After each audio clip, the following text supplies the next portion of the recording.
Welcome back to Masons and Their Music, companions. It's the month of October, and this month we have a story of the most beautiful, most popular hymn in Christendom. And it was written by a master mason who improbably got to grace by the most unusual way. And I would like to dedicate this to Lady Barbara, the First Lady of Royal Archmasons in Virginia. Her grandmother's name was Grace, and it is her favorite hymn.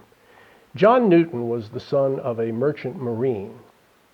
He was about a teenager when he was headed off to university, his father having saved aside money so that he wouldn't have to become a sailor.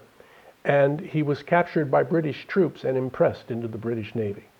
He didn't want to go. He was a terrible sailor, so much so that the captain of the ship had him tied to the mainsail and whipped. In later notes, Newton shared that he went back and forth between two thoughts: one, to commit suicide; two, to murder the captain in his bed. Fortunately for us in music and masonry, he did neither of those things. But eventually the captain's patience wore thin, and he put him on the east coast of Africa in the care of a woman who was running a slave plantation, and said, "You can get home from here or go to hell. I care not which direction you follow." And so the mistress of the plantation put him in charge of getting slaves onto ships when they were picked up by Dutch traders. And eventually he became a captain of one of her ships. He made so much money, he bought his own ship. And as the years went on, he had enough money, he had a fleet of ships. One night when he was headed back to England, going through the Irish Sea, a terrible storm came up and the ship began to take on water, more than the bilge pumps could manage. And everyone thought they were going to die. A keg of rum fell from its place and pretty nearly plugged the hole, so that the water intake slowed down enough that the pumps could handle it and the ship limped into harbor. That was an epiphany for John Newton. He believed that the hand of providence had been cast over that ship and over the souls on it. He sold all of his holdings in slavery and in his ships, and he dedicated his fortune and the rest of his life to abolition. He became a friend of the Prime Minister, helped to advance the cause of abolition. In 1808, the year that John Newton died, Parliament voted to no longer allow the importation of slaves into British property. It would be 2 decades later before they outlawed slavery as an institution. But it was a very prolific year for Newton because it was the year he wrote this hymn, a hymn that tells the story of his saving, because as he says in one of the verses, "Grace that saved even a wretch like me." So for Lady Barbara, here is John Newton's Amazing Grace.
And that's the story of the most popular hymn in Christendom and a version of it that you probably won't find in a hymnal.